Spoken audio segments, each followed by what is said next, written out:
Hi students, I hope all of you are fine at home. Today our topic is Transportation in Plants Part 2, which is under Class 10, Subject Biology. Chapter's name is Life Processes. Students, in our previous video we have learned about Transportation in Plants Part 1. In that video, we learned about the pathway of transport of water in plants. In today's video, that is in Transportation in Plants Part 2, we will learn about the pathway for transport of food and other substances in plants. So let us start. The movement or transport of other materials such as food also takes place in plants. So apart from the pathway of transport of water in plants, the pathway of or transport of other materials such as food also takes place in plants. The shifting of food, the products of photosynthesis, from one place to another for storing or supply is called transportation. So the shifting of food, that is the products of photosynthesis, from one place to another in a plant for storing or for supply is called translocation.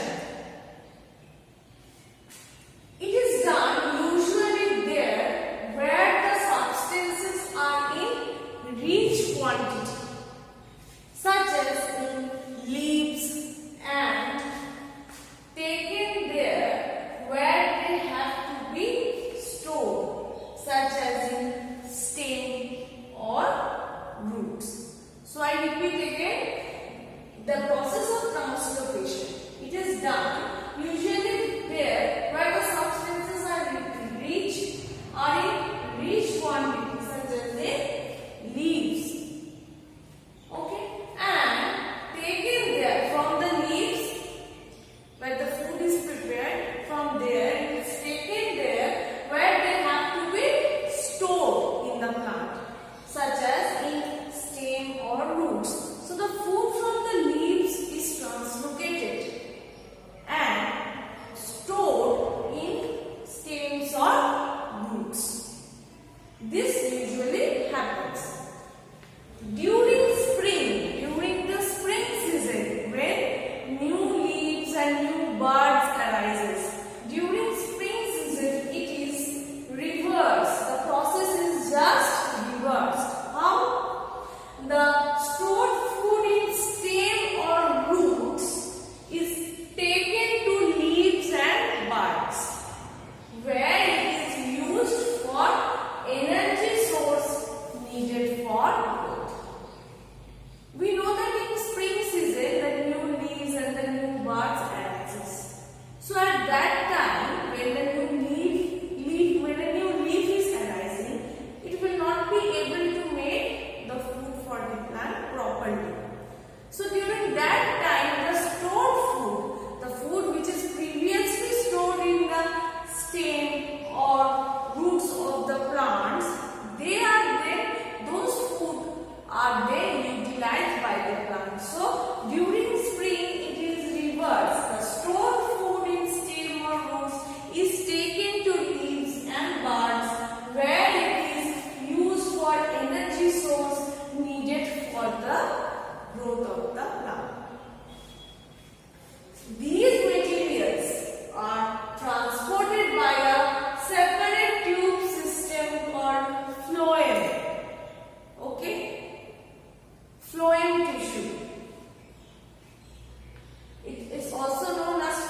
is done according to the need of plant, that is such as during storage of food or during utilization of the stored food in spring season.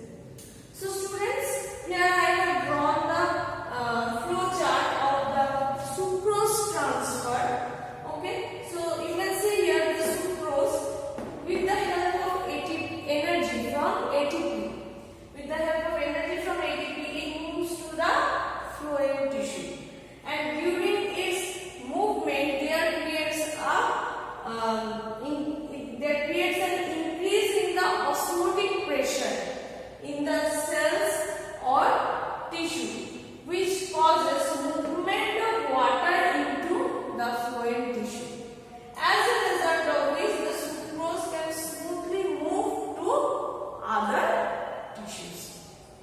So students, this is all about today's topic, that is the pathway for transport of food and other substances, which takes place with the help of this phloem tissue. So I hope you have understood today's topic properly. So study properly at home.